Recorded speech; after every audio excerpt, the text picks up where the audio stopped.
இந்த உலகத்திற்கு இது ஒரு எடுத்துக்காட்டாக அமையும். நிச்சயமாக ஒரு பெண் என்பவள் பூஜிக்கப்பட வேண்டியவள்.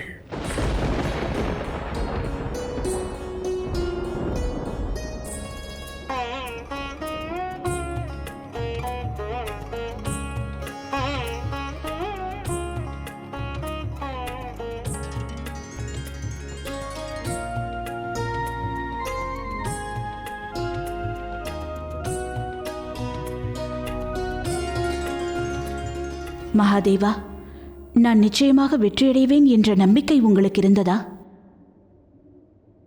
இல்லை. என்ன? அப்படியென்றால் என் மீது உங்களுக்கு நம்பிக்கை இல்லையா? நான் அவ்வாறு கூறவில்லையே. நான் தோல்வியுற மாட்டேன் என்ற நம்பிக்கை கொண்டேன் அல்லவா? நான் அளித்த வாக்கை போன்றே வெற்றி அடைவேன் என்பதை அறிவேன். எதற்காக தாங்கள் காத்திருந்தீர்கள்? இதை என்னிடம் தெளிவாக கூறியிருக்கலாம் அல்லவா? தெளிவாக கூறுவதில் அனைத்தும் சாத்தியமாக அமைந்தால் அத்தனை ரூபத்தில் நாராயணர் உருவாகி இருக்க மாட்டார்.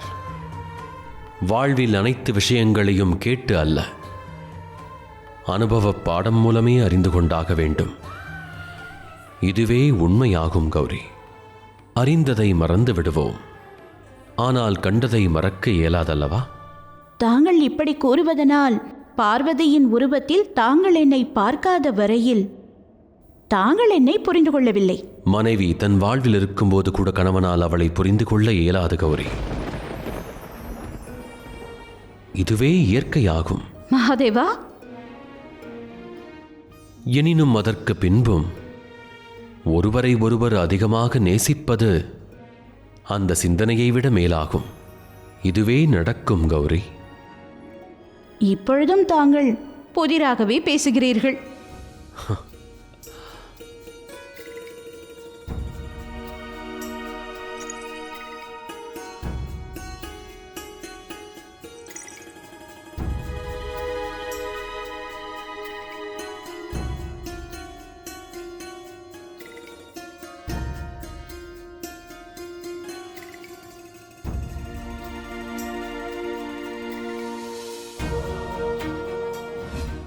வில்வமா, இதன் மூலம் மகாதேவர் எனக்கு என்ன வெளிப்படுத்த நினைக்கிறார்?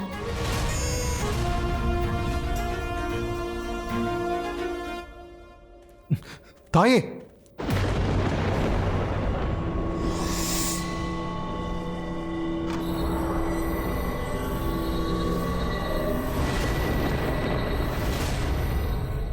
ஒரு முக்கிய செய்தி. அந்த தாலி அரக்கன் தாக்க ஆரம்பித்து விட்டான். அவன் தற்பொழுது புது யுகத்திற்கு தான் அதிபதி என கூறிக்கொண்டிருக்கிறான். பல முனிவர்களின் மனைவிகளை கடத்தி சென்றுள்ளான் தாயே. இப்பொழுது அவன் தங்களுக்கும் மற்ற தேவியருக்கும் சவால் விடுத்திருக்கிறான்.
கர்மமும் நானே, மோட்சமும் நானே, மார்க்கமும் நானே, லட்சியமும் நானே, அந்தமும் நானே, ஆரம்பமும் நானே.